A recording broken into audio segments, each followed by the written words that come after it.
নির্বাচন যত বিলম্ব করা হবে আমরা মনে করি জাতির কাছে আবার স্বৈরাচার পুনরায় ফিরে আসার ক্ষেত্র প্রস্তুত হবে। বাংলাদেশে গণতন্ত্র উত্তরণের লক্ষ্যে বিএনপি প্রথম থেকেই একটি সুস্পষ্ট জাতীয় নির্বাচনী রোডম্যাপ দাবি করে আসছে। আপনারা জানেন যে আমরা এটা প্রকাশ্যভাবে দাবি করে আসছি।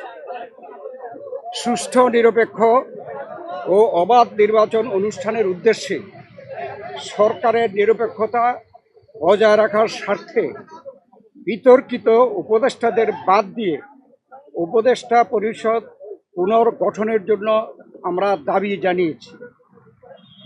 বিএনপির প্রতিটি নেতা কর্মী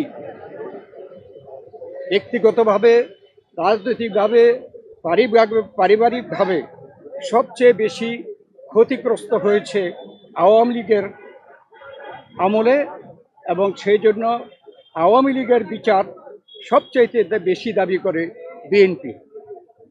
এই বিচার প্রক্রিয়া কোনোভাবে অসম্পূর্ণ থাকলে বিএনপি সরকারের দায়িত্বে যখন যাবে তখন বিচারের আওতায় এনে তা বিচার বিভাগের মাধ্যমে, স্বাধীন বিচার বিভাগের মাধ্যমে পরিপূর্ণভাবে সম্পন্ন করা হবে।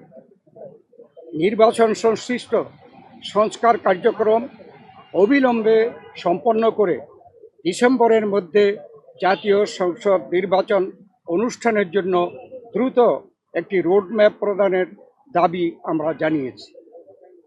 বাংলাদেশের মানুষ বিশ্বাস করে যে অন্তর্বর্তীকালীন সরকারের মূল দায়িত্ব হচ্ছে একটি সুষ্ঠু, নিরপেক্ষ নির্বাচনের মাধ্যমে বাংলাদেশকে গণতন্ত্রে উত্তরণের প্রক্রিয়া দ্রুত সম্পন্ন করা হবে। যে কোনো উছিলায় নির্বাচন যত বিলম্ব করা হবে আমরা মনে করি জাতির কাছে আবার স্বৈরাচার পুনরায় ফিরে আসার ক্ষেত্র প্রস্তুত হবে। এর দায় দায়িত্ব বর্তমান সরকার ও তাদের সাথে সংশ্লিষ্টদের উপরে বর্তাবে। বিএনপি